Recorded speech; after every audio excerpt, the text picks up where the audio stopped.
It's a good bounce back win for us today. I thought we started the game with the right tone on the defensive end, and so that was that was by design for us to get back to our normal. Just when you thought the drama surrounding Team USA and Caitlin Clark had finally cooled down, a massive development involving NBC has reportedly sent the coaching staff and the old guard of the WNBA into an absolute tailspin. And this time, it isn't about a roster spot or a petty foul, but about who truly owns the future of the sport. We are hearing reports of a complete meltdown behind closed doors because the one thing the establishment tried so hard to prevent is happening anyway. And it is being driven by the billions of dollars that just poured into the league. They tried to keep the spotlight on the team. They tried to preach experience over hype. And they tried to humble the rookie sensation by leaving her off the Olympic plane. But this latest strategic shift from the broadcasting giant proves that you simply cannot stop a tidal wave with a chain-link fence. The narrative that the coaches and the selection committee tried to force down everyone's throats, that Caitlin Clark wasn't ready and needed to wait her turn, has just been dismantled by the people who actually signed the paychecks. If rumors are to be believed, the reaction inside the Team USA camp has been explosive because they are realizing that their gold medals might matter less to the networks than a single Caitlin Clark pre-game routine. But to understand why this specific announcement has triggered such a volatile reaction, we have to peel back the layers of power dynamics that have been shifting beneath the surface of women's basketball for the last 6 months. Because this isn't just about basketball anymore. It is about a hostile takeover of the sport's hierarchy. The tension started long before this NBC revelation, going all the way back to the moment the Olympic roster was finalized, where you had head coach Cheryl Reeve and the committee insisting that this was purely a basketball decision. They claimed they needed defense, they needed chemistry, and they needed veterans who had been through the fire, which on paper sounds logical, but the reality was a lot messier and filled with what many fans perceived as gatekeeping. Insiders and analysts immediately pointed out that leaving the most popular female athlete on the planet at home was a marketing disaster. And NBC, who holds the broadcasting rights for the Olympics, was reportedly livid at the time because they had been banking on the Caitlin Clark effect to drive viewership numbers into the stratosphere. When she was snubbed, reports surfaced that network executives were scrambling, wondering why the league and the federation would intentionally sabotage their own ratings. But the coaches stood firm, won the gold, and likely thought that the victory would silence the critics. They thought that standing on that podium would prove them right, that the system works, and that the rookie needed to learn her place. But that victory lap was short-lived because the reality of the business side of sports was about to hit them like a freight train. While the coaches were celebrating their tactical win, the networks were looking at the spreadsheets, and the numbers didn't lie. The viewership for the Olympic Games, while decent, didn't come close to the frenzy that surrounds a standard Indiana Fever regular season game. That data set the stage for this new explosion, because now, with the new media rights deal valued at over $2 billion kicking in, NBC and the other partners are reportedly pivoting their marketing and coverage strategies to be almost entirely Clark-centric for the upcoming seasons. We are hearing whispers of dedicated camera angles, documentary-style follow-alongs, and primetime slots that are specifically dictated by when Clark is playing, regardless of what the standings say or who the best team is on paper. This is a direct slap in the face to the traditional hierarchy that coaches like Reeve have spent decades building because, in their eyes, the league should be about the best teams, not one individual, but the network is effectively saying, "We paid for the superstar, and we are going to show the superstar." This shift effectively takes the power out of the coach's hands. meaning they can bench her. They can snub her from national teams, they can try to roughen her up with physical play, but they cannot stop the cameras from turning towards her. And this loss of control is what is reportedly causing the explosion of anger. The coaches feel that their authority is being bypassed by corporate interests who care more about clicks and views than defensive schemes. But it gets even deeper when you look at the jealousy angle that has been plaguing the league. It is an ugly word, but it is the only one that fits the situation where you have veterans who have been grinding for 10 or 15 years, playing overseas in harsh conditions to make ends meet, building this league brick by brick, only to have a rookie walk in, and suddenly the networks are treating her like she invented the sport. When NBC signals that they are doubling down on Clark, it validates the fear that every other player is just a background character in her movie. And for the Team USA coaching staff, who pride themselves on the collective, this is a nightmare that undermines their entire philosophy. How can you tell a player to be selfless and sacrifice for the team when the media partner is rewarding the individual with massive exposure and endorsement potential? This creates a fractured locker room environment where the Clark haters feel justified in their resentment, and the Clark supporters feel like the league is finally getting the attention it deserves, leaving the coaches stuck in the middle, trying to maintain order in a world where the rules of engagement have changed overnight. The backlash isn't just about hurt feelings. It is about the fear of irrelevance. Because if the gold medal team doesn't get the headline but the rookie who stayed home does, what is the gold medal actually worth in the open market? Let's not forget the financial aspect here, because money is always the root of the conflict. And Caitlin Clark's arrival has accelerated the charter flight conversation and pumped money into the ecosystem.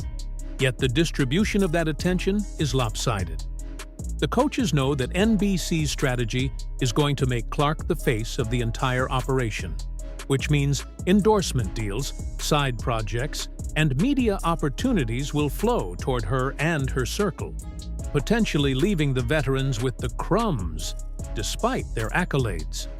The rumor mill suggests that some high-profile figures within the Team USA setup view this NBC pivot as a betrayal of the meritocracy, believing they earned the primetime spots by winning. But television is not a meritocracy. It is a popularity contest, and the explosion we are hearing about is essentially the old guard realizing that they cannot win a popularity contest against a phenomenon. They can win games, sure, and they can beat opponents by 30 points, but they cannot beat the algorithm. And that realization is terrifying for people who have spent their lives believing that winning solves everything. There is also a speculative element regarding the future of Team USA, specifically with the 2028 Olympics in Los Angeles on the horizon, where NBC will be the broadcaster again. Do you think for 1 second they will allow the selection committee to leave Clark off the roster for a home soil Olympics? Absolutely not. And this current announcement and strategic shift is effectively a warning shot to the Federation that says, get on board or get run over. The coaches who made the decision to snub her in 2024 are likely realizing that their autonomy is gone, and that the network will likely have a heavy hand in ensuring their golden goose is front and center in LA. This realization that they are no longer the ultimate decision-makers is likely fueling the rage because no coach wants to be told who to play by a TV executive. But when that executive is signing a $2 billion check, the coach doesn't have much of a choice. The power dynamic has flipped, and the players and coaches used to hold the leverage because they were the talent. But now, the talent is a single entity named Caitlin Clark, and everyone else is just facilitating the broadcast. It is a harsh reality, and it is understandable why emotions are running high, especially when you consider the physical toll and the enforcer mentality that might stem from this. If the coaches and veterans feel disrespected by the media focus, How does that translate to the court? We have already seen hard fouls, like the one from Kennedy Carter, and the general physicality thrown Clark's way. And this NBC News might pour gasoline on that fire, because if opposing teams feel that the game is rigged in Clark's favor by the media, they might take out that frustration on her physically. It creates a dangerous cycle where the media loves her, the veterans resent her, the physicality increases, and the media covers the physicality, which drives more views, creating a self-fulfilling prophecy of drama. The Team USA coaches, who are supposed to be the stewards of the game, are watching this turn into a reality TV show rather than a basketball league, and they hate it. But they are powerless to stop it because the fans are eating it up. Furthermore, consider the unrivaled league and the off-season moves, where Clark has options now and doesn't necessarily need the traditional structures to succeed. If the WNBA and the Team USA establishment continue to be hostile, or if the coaches continue to freeze her out of the narrative, she has the leverage to take her brand elsewhere during the off-season, or prioritize ventures where she is the equity holder. NBC knows this, and they want to be in the Caitlin Clark business, not just the WNBA business. So if she decides to play in the new 3-on-3 league, or do a series of exhibition matches, NBC would likely throw millions at the rights to air that. The Team USA coaches know that if Clark creates her own ecosystem, their leverage drops to zero, so they need her in the system to validate the system, but by snubbing her, they pushed her toward being an independent entity. This announcement is the confirmation that she is bigger than the structure they tried to confine her in, which is a hard pill to swallow for coaches who preach that no one is bigger than the team. In 2024, that motto is officially dead. And what about the fans? The comment sections and social media forums are having a field day with this because the general sentiment is that the coaches are getting a dose of karma. After the condescending remarks about reality coming from legends like Diana Taurasi, watching the networks pivot to Clark despite the gold medal win feels like vindication for the fans who felt the snub was personal. The fans see the NBC move as the market correcting a mistake made by the coaches, and this public sentiment only adds to the frustration within the Team USA camp. It is one thing to be criticized by trolls. It is another to be overruled by your broadcast partner, and the disconnect between what the basketball purists want and what the paying customer wants has never been wider. The coaches are screaming into a void, trying to explain defensive rotations and legacy, while the world just wants to see Caitlin shoot from the logo. We have to look at the specific figures involved here, particularly Cheryl Reeve, who has been the focal point of this criticism. She wears two hats. One as the Team USA coach, and one as the Minnesota Lynx coach. And many have argued that her dual role created a conflict of interest where she was protecting her own players and her own legacy, rather than embracing the future.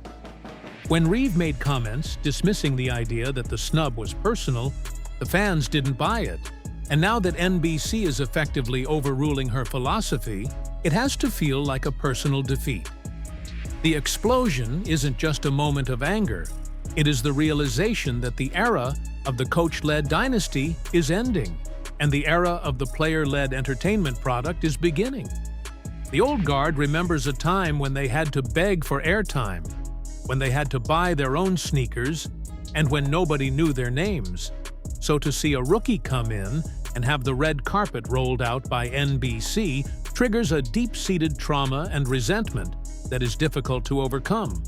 But the cold, hard truth is that the WNBA was losing money for decades, subsidized by the NBA, and it wasn't until Clark arrived that the economics started to make sense on a massive scale. NBC isn't a charity, they are a business, and they are investing in the asset that yields the highest return.